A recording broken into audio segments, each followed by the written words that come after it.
Abacuque, capítulo 2.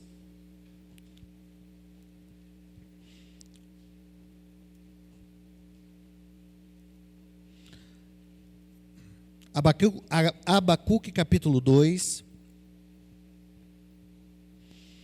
O nosso propósito hoje é encerrar o capítulo 2, a partir do verso 6, e nós trabalharemos até o último verso, o verso 20. Repetindo, Abacuque, capítulo 2, a partir do verso 6. Para entendermos o que nós vamos trabalhar hoje, é preciso relembrar o que nós temos estudado até aqui. Abacuque faz, e essa é a segunda oração de Abacuque. Abacuque faz a primeira oração pedindo a Deus que responda a ele a sua queixa, a sua indignação quanto a o que estava acontecendo em Judá. Judá, o povo, começando dos príncipes, do rei, aos sacerdotes, estavam desviados do Senhor, adorando falsos deuses, opressão, mais opressão, violência. Eles estavam longe da vontade do Senhor. E Abacuque estava indignado com isso e se perguntava o porquê que Deus não resolvia essa situação, o porquê que Deus não dava cabo disso, enviava a sua própria vontade e então mudava o coração dos reis, dos príncipes, dos sacerdotes e enviava um avivamento, como fez no passado. Ele esperava, mas Deus, por um tempo, se calou diante do clamor do profeta Abacuque. Foi quando Deus, ele tem um tempo para responder, ele tem um tempo para falar, foi quando Deus traz a primeira resposta à indagação do profeta. E aí a gente sabe, foi no capítulo 1, do verso 5 ao verso 11. E a resposta de Deus não agradou a Abacuque, não agradou o coração de Abacuque, porque Deus disse que iria enviar um povo que era um povo mais duro de coração do que o próprio povo de Judá. Se o povo de Judá era um povo que naquele momento estava desviado da vontade de Deus, estava adorando a falsos deuses, estava vivendo dias que, podemos dizer, espiritualmente estavam lá embaixo, no fundo do poço, quanto mais aos babilônicos, quanto mais os caldeus que não tinham temor nenhum de Deus. Deus responde e diz que faria ele naquele tempo coisas tão grandes que até mesmo o povo de Deus não acreditaria. E levantaria o Império Babilônico para corrigir, disciplinar o seu povo. E você sabe que diante desta fala de Deus, Abacuque faz a segunda oração. Nessa segunda oração, ele se queixa literalmente. Primeiro, ele começa engrandecendo quem é Deus, engrandecendo ao nome do Senhor, verso 12 e verso 13, mas logo após ele pergunta, o Senhor sendo quem é, santo, imutável, poderoso, por que o Senhor permite e permitirá que os caldeus venham sobre a tua nação, o teu povo, o povo escolhido, e então o Senhor os use para corrigir o teu povo? Ele termina a sua oração e diz, me coloco então esperando a resposta de Deus, o verso 1 do capítulo 2. Ele se coloca no que ele vai chamar de torre de vigia. E espera a Deus. Ele quer a resposta de Deus. E ele está esperando Deus quando Deus responde a ele. Então, a partir do verso 2, do capítulo 2 até o verso 20, nós temos a resposta de Deus. Mas como falei na semana passada, os versos 2 até o verso 5 é uma introdução. Nós não temos propriamente dita a resposta de Deus, mas Abacuque ele vai mostrar aquilo que é a resposta de Deus. E para Deus responder, ele vai fazer um contraponto entre o justo e o ímpio, entre aquele que é íntegro e aquele que não quer e não conhece Deus. Então, nós temos aqui, como estudamos na aula passada, o contraponto entre o justo e o injusto. E nós aprendemos na semana passada que Deus, ele traz 3 responsabilidades a Abacuque. Diante da revelação, ele tem 3 responsabilidades. A primeira responsabilidade, nós vimos ontem, na semana passada, é escrever. Abacuque tinha que escrever a visão. Tudo aquilo que Deus iria falar, Abacuque tinha que escrever, para que o povo pudesse ler, para que o povo pudesse compreender que Deus havia revelado e dado uma sentença, tanto ao povo de Israel, quanto às nações poderosas do mundo. E isso, nós falamos na semana passada, nos leva à nossa vida como cristão. Assim como Abacuque teve que escrever e propagar, comunicar a revelação de Deus, no tempo presente, nós também precisamos fazer assim como Abacuque, anunciar a vontade de Deus, a palavra de Deus, àqueles que ainda não a conhecem. A segunda questão, que é responsabilidade de Abacuque, trabalhamos na semana passada, é que Abacuque precisava confiar em Deus.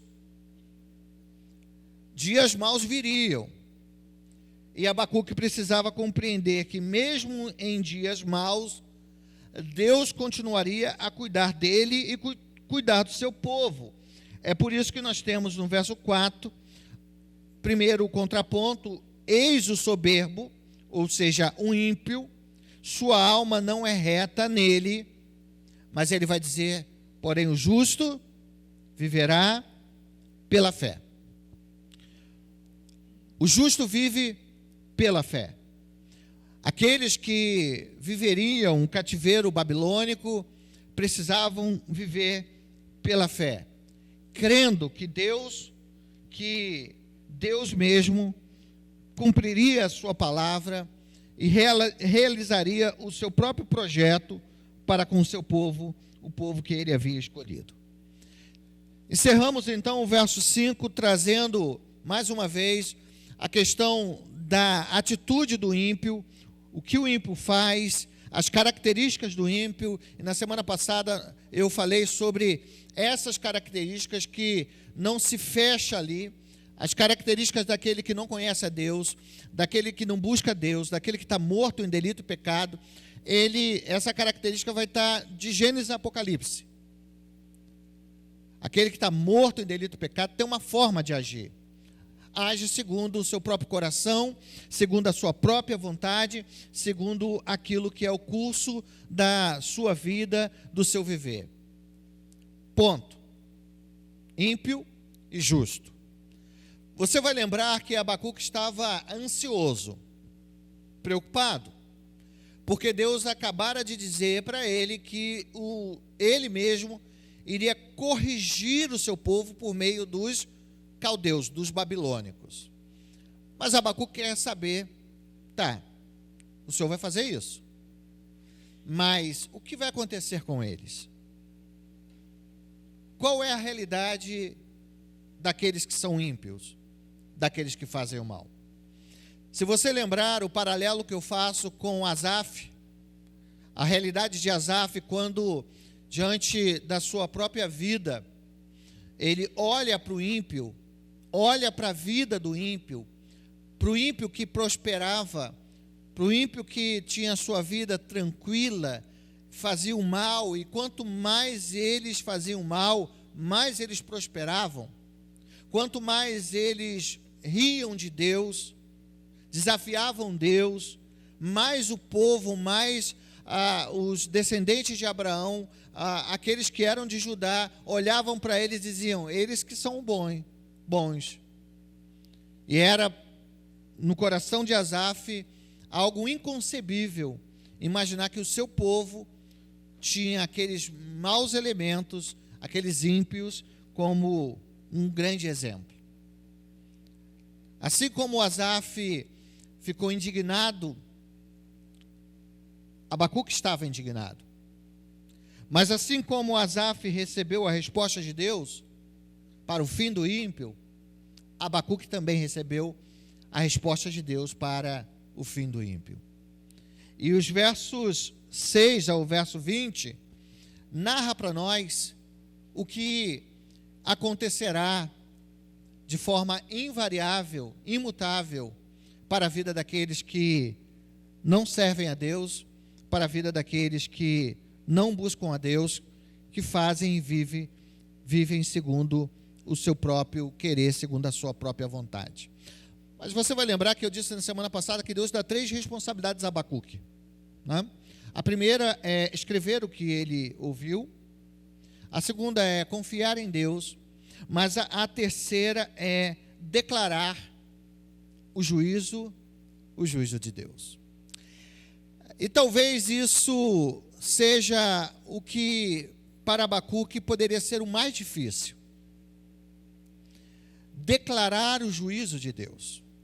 E declarar o juízo de Deus em 2 aspectos. O primeiro aspecto é o juízo de Deus para com o povo de Judá.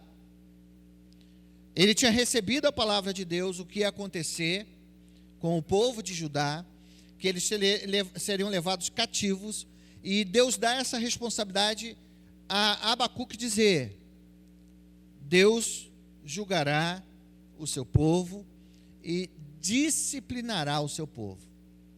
Sabe, irmãos, isso tanto na época de Abacuque quanto no tempo presente não é fácil para nós.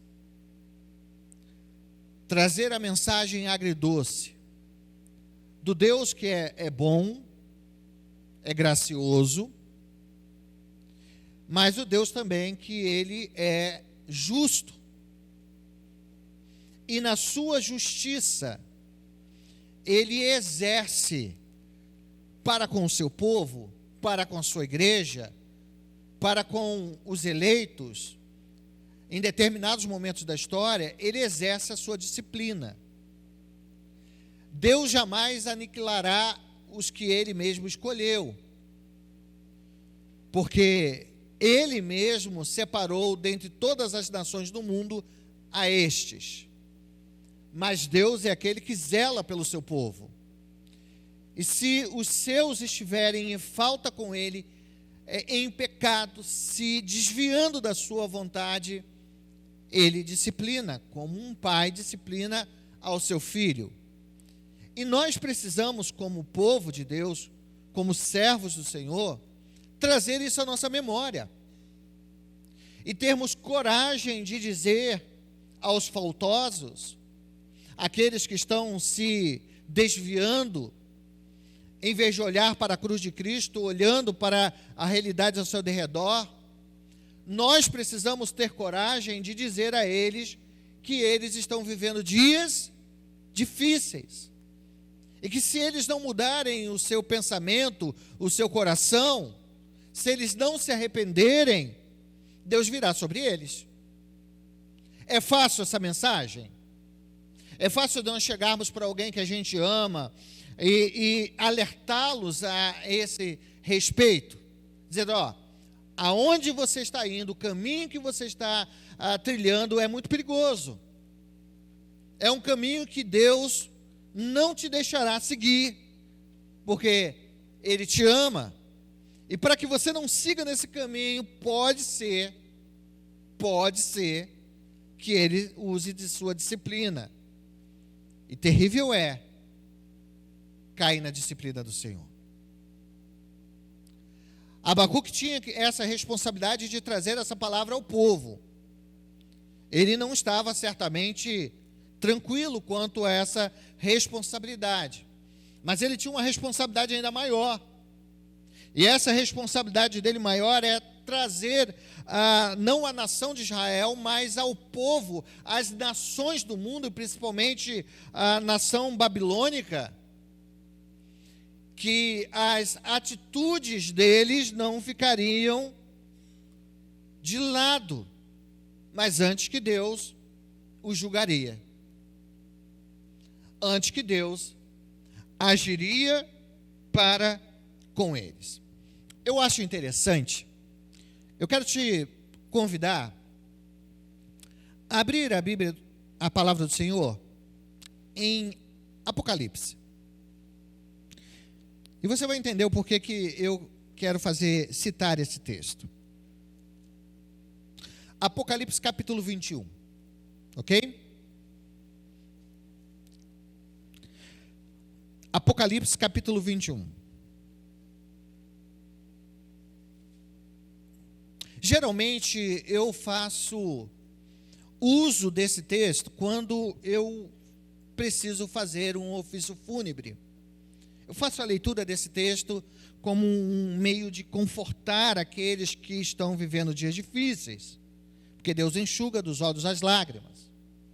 A realidade da segunda vinda de Cristo é certa, e Ele levará os seus para morar com Ele. E o verso 5 do capítulo 21 diz: e aquele que está assentado no trono disse: eis que faço nova todas as coisas. E acrescentou: escreve, porque essas palavras são fiéis e verdadeiras. E disse ainda, verso 6, tudo está feito, eu sou o alfa e o ômega, o princípio e o fim, e eu a quem tem sede, darei de graça da fonte da água da vida. O verso 7, ele diz: o vencedor herdará estas coisas, e eu lhe serei Deus, e ele me será por filho. Essas palavras são difíceis de dizer? Não, são até muito agradáveis dizer. Esta palavra de que Deus, Ele é o Deus que escreveu a nossa história, é o Deus que aqueles que permanecem fiéis, aqueles que sofrem os dias maus, aqueles que são perseguidos, esse Deus um dia, então nesse grande dia, o dia em que haverá novos céus e nova terra, Ele dará àqueles eleitos um lugar ao seu lado. Essa mensagem é boa, mas geralmente eu confesso para vocês que num momento como esse, de dor, de adversidade, eu só leio até o verso 7. Eu não leio o verso 8. E olha o que diz o verso 8.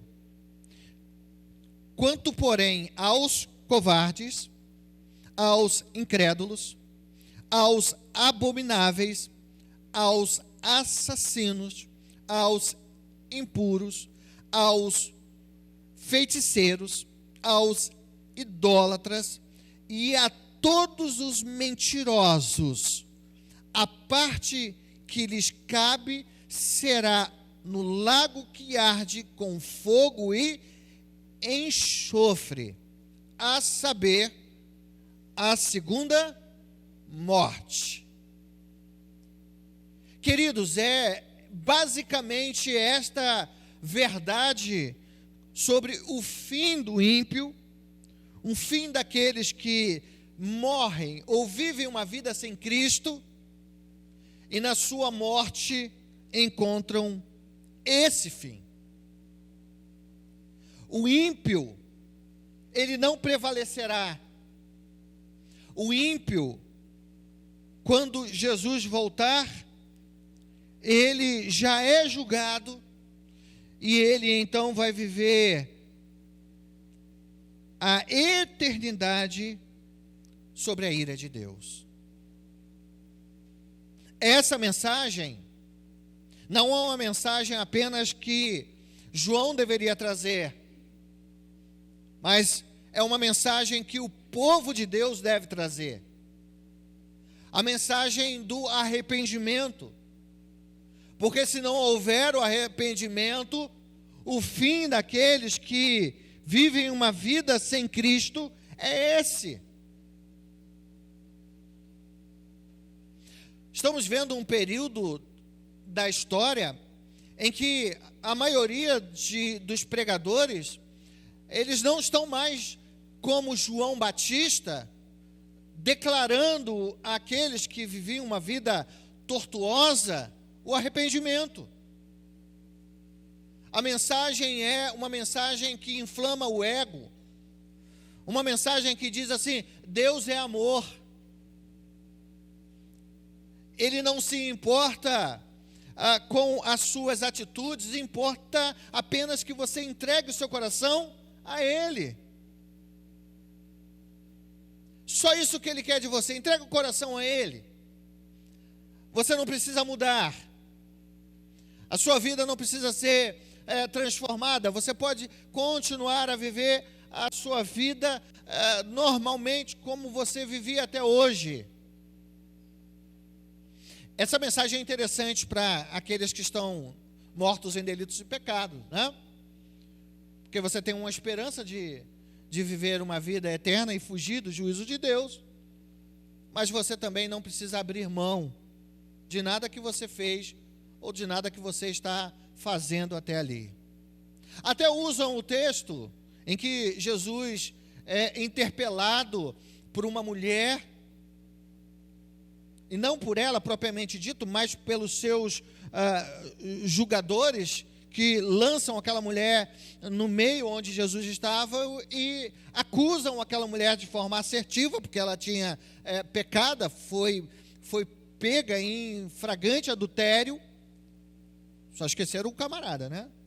Mas ela foi colocada ali no meio, e ele diz o que a lei de Moisés diz: o que devemos fazer com ela? Apedrejá-la ou deixá-la livre? E a resposta de Jesus é inquietante para aqueles que ali estavam cheios de si, achando que não tinham pecado, que não tinham erro. Jesus olha para eles e diz: quem não tem pecado pode lançar a primeira pedra. E o texto diz que um a um, do maior ao menor, ou seja, do mais experiente religiosamente falando, aquele que era menos experiente, todos foram embora. E quando Jesus fica somente com aquela mulher, olhando nos olhos daquela mulher, pergunta a ela: mulher, aonde estão os teus acusadores? Tinham ido todos embora. Jesus diz: eu não te condeno, agora você vai. E eles usam isso. Olha o que Jesus diz: ele não condena, e diz: agora tu vai. Mas eles esquecem da continuidade do texto, porque Jesus diz: vai e não peques mais. A mensagem do Evangelho não mudou. Deus chama o pecador ao arrependimento. Nós precisamos mudar de vida. Aqueles que estão mortos em delitos e pecados, ou aqueles que vivem uma vida ímpia, precisam mudar a sua forma de agir. Porque senão, queridos, o fim deles será o lago que arde com fogo e enxofre. E esta é a segunda morte. Quando olhamos e voltamos para o texto do profeta Abacuque, Deus está dizendo a Abacuque: Abacuque, você tem essa missão, anunciar, eu vou te revelar o que vai acontecer com os caldeus, e você precisa anunciar a eles e às nações do mundo que eu sou Deus e eu cumprirei a minha palavra. É interessante que aqui a gente tem o que a gente chama de as sentenças de Deus, o juízo de Deus, o julgamento de Deus. E aqui ele vai tratar sobre aqueles que agem em determinados momentos com determinadas atitudes. Então ele vai falar primeiro para aquele povo, o povo da Babilônia, sobre a ambição egoísta deles. Ele diz: olha, vocês têm uma ambição, e esta ambição ela é egoísta. Você lembra disso? Eles estavam conquistando o mundo com o seu braço forte, destruindo nações, reis, reinos, acabando com famílias, tudo porque eles queriam ser o império dominante do mundo. A ambição deles não tinha limite. Os desejos de conquista dele não tinham limite. Mas Deus diz a eles o seguinte: apesar de vocês estarem conquistando povos e mais povos, haverá um tempo em que eu mesmo enviarei um povo ou povos que serão mais fortes do que vocês. E da mesma forma que vocês destruíram, mataram, roubaram, vocês também serão destruídos. Não restará nada da Babilônia. Essa mensagem era a mensagem que Abacuque precisava trazer àquele povo que se achava acima da média. A partir do verso 6 ele começa a dizer: não levantarão, pois, todos esses contra ele, ou seja, todos os povos que os babilônicos conquistaram ou estavam conquistando, todos esses povos um dia se levantariam contra eles e zombariam deles, e então destruiriam aquele grande povo. Verso 7 diz: não se levantarão de repente os teus credores, e não despertarão os que te hão de abalar, tu lhes servirás de despojo, visto como despojastes as muitas nações, todos os mais povos te despojarão a ti por causa do sangue dos homens e da violência contra a terra, contra a cidade e contra todos os moradores da terra. A verdade é: o que você planta, você colhe. A nação babilônica estava plantando uma semeadura e desejava alcançar algo que era muito perigoso. Abacuque continua sobre esta verdade no verso 12: ai daqueles que edificam cidade com sangue e a fundamenta com iniquidade. Não vem do Senhor dos exércitos que as nações labutam para o fogo e os povos se fadigam em vão? Esse é o fim do ímpio. Não importa o quão poderoso ele seja, o quão poderoso ele se apresente diante dos outros. No fim das contas,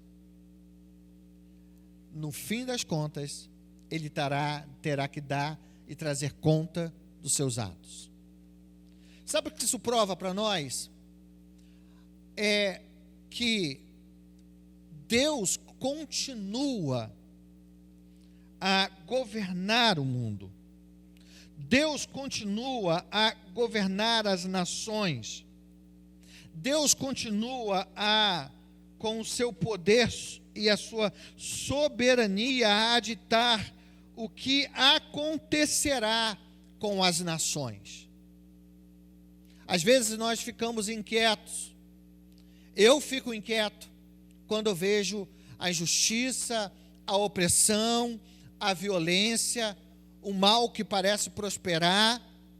Mas assim como Abacuque recebeu da parte de Deus a verdade reveladora que todo aquele que pratica o mal, todo aquele que faz o mal, ele será punido por Deus, é uma realidade presente, e essa realidade será vista por cada um de nós.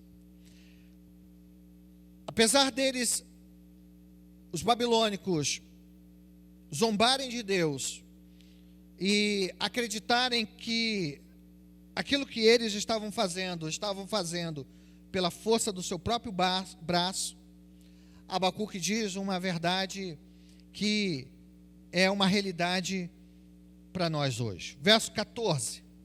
Você pode ler comigo o verso 14? Vamos lá? Pois a terra como as águas cobrem o mar.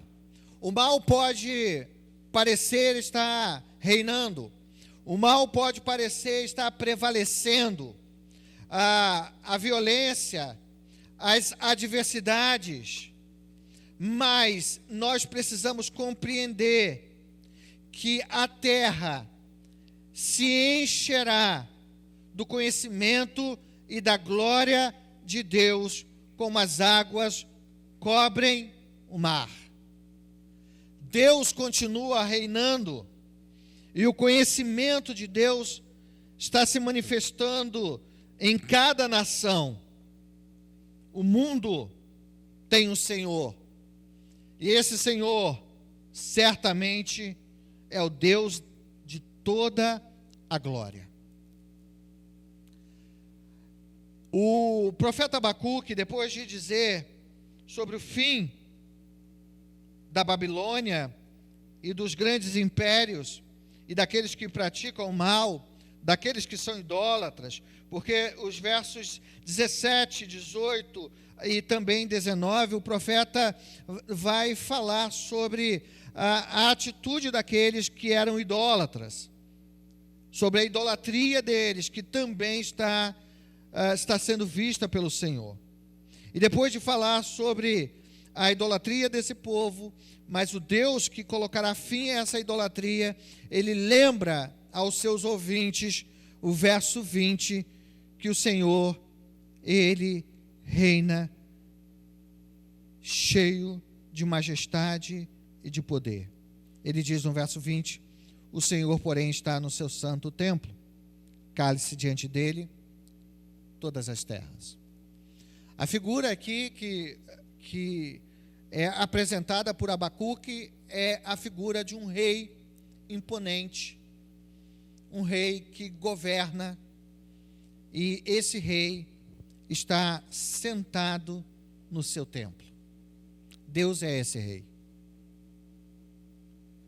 Você pode ter tranquilidade no seu coração, porque Deus continua a reinar e governar céus e terra. Isso nos faz refletir sobre o dia presente. Mais uma vez eu reafirmo, nós somos arautos. O seu povo, a sua igreja, é chamada por Deus para viver em fé. Nós fomos justificados por meio de Jesus Cristo. E nesses dias maus, nós vivemos pela fé. Não naquilo que os nossos olhos contemplam, não naquilo que o nosso braço, ou a nossa força, a nossa habilidade, a nossa inteligência pode fazer. Mas nós vivemos pela confiança que temos em Jesus Cristo. Nós nos lembramos a cada novo amanhecer que Deus é por nós, que Ele caminha ao nosso lado, que Ele fez promessas aos seus. Ele nos separou como seu povo, como sua nação. Ele não nos livrará, ou Ele não impedirá que passemos por dias difíceis, por provações, que sejamos até mesmo tentados, não por Ele, mas pelo nosso próprio pecado e pelo diabo. Ele não diz que nós não viveríamos as adversidades, as tempestades da vida, porque Ele mesmo, Jesus, Ele afirma que no mundo nós teríamos aflições. Isso é uma realidade para todo crente. Dias maus, dias adversos, porque a realidade é a realidade do Deus que já julga o mundo que jaz no maligno, e o seu povo. Nós estamos aqui. Nós continuamos como peregrinos, é bem verdade, mas nós continuamos nessa realidade. mas temos a certeza de que estamos caminhando a passos largos para a eternidade ao lado do Senhor.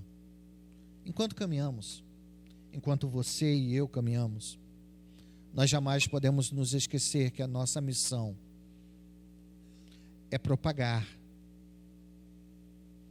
que Jesus está voltando. Assim como Abacuque tinha que anunciar às nações, a começar pela sua própria nação, que Deus cumpriria o seu decreto, cumpriria a sua palavra, que Deus realizaria o seu querer, nós também precisamos nos lembrar que nós temos essa responsabilidade. Não podemos desviar os nossos olhos, os nossos corações para as coisas que não são importantes, porque o que precisa nortear o nosso coração é que temos esta missão, a missão de anunciar que Jesus está voltando. Não temos que perder tempo e não podemos perder tempo como Abacuque não perdeu. Às vezes precisaremos, assim como Abacuque, trazer uma palavra de juízo para aqueles que estão longe do Senhor. Abacuque ouve atentamente o decreto de Deus, a resposta de Deus. E você perceberá na próxima lição, a nossa última lição, que a essa revelação que Deus traz a Abacuque muda o conceito, o coração e traz a Abacuque paz, e a paz que excede a todo o entendimento. Na próxima semana nós falaremos sobre a última oração do profeta Abacuque, a terceira oração de Abacuque. E nós vamos perceber que esta última oração é uma oração daquele que, no encontro com Deus, tem paz, porque sabe que Deus está no controle da sua própria vida, do seu próprio povo e de todos os povos da terra. Que Deus nos abençoe. Que Ele traga à nossa memória a verdade de que Ele continua e continuará a governar pelo século do século. Que eu e você precisamos confiar nele, precisamos viver pela fé e precisamos anunciar que Ele está voltando, e precisamos dizer para os ímpios que há esperança, mas essa esperança é eles depositando a sua fé em Jesus Cristo, se arrependendo dos seus maus caminhos e se voltando para viver uma vida santa e irrepreensível em Deus. Você e eu temos essa responsabilidade. Tenhamos plena certeza de que Deus nos dá meios necessários para que preguemos o Evangelho. Eu quero lembrar a você que na próxima semana nós estaremos encerrando o nosso estudo no livro do profeta Abacuque. E já te motivar a começar a ler a primeira carta de Pedro às igrejas da dispensação. Nós, em janeiro, começaremos a estudar a primeira carta de de Pedro às igrejas. Então, 1 Pedro será o nosso foco para o próximo ano. Amanhã, quinta-feira, nós teremos uma programação especial. Você não está esquecendo, eu sei que não. É uma programação que diz respeito a uma caminhada durante o decorrer do ano de mães não apenas mães, mas pais que oram pelos seus filhos. Então, quinta-feira, nós, se Deus permitir, estaremos aqui. E na sexta-feira, eu tenho já falado de forma constante, nós teremos aqui mais uma vez a igreja acolhendo o presbitério norte-caxiense. O reverendo Roster Guimarães Lopes estará trazendo a mensagem de Deus aos nossos corações. Venham, estejam juntos, porque certamente Deus tem algo a falar ao nosso coração. Tem uma notícia boa, seu Valdeci já está em casa. Nós glorificamos a Deus por ele ter atendido as nossas orações e mais uma vez ele retorna para o seu lar, mas precisamos orar e continuar orando por aqueles que estão enfermos. A irmã, quem me pediu para orar? Seu esposo, né? Vai fazer uma cirurgia amanhã.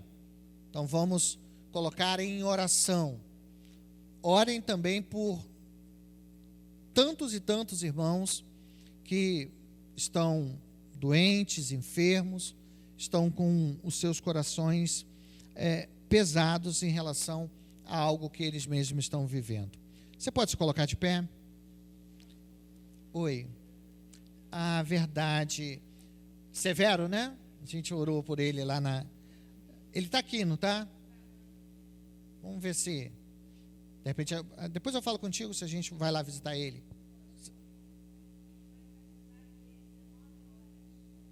19 horas, né? Amanhã não, quinta-feira. Vamos orar, Severo. Orar por aqueles que nos são tão preciosos pela nossa casa, pela nossa família, pelas programações que se encerram no dia 31 de dezembro. Querido Deus, o Senhor é a nossa força, o Senhor é o rochedo da nossa salvação. No Senhor, nós somos mais do que vencedores. Quando começamos a estudar o livro do profeta Abacuque, nós fomos lembrados e relembrados da verdade que permeia os nossos corações, de que o Senhor é o único Deus e não há outro além de Ti.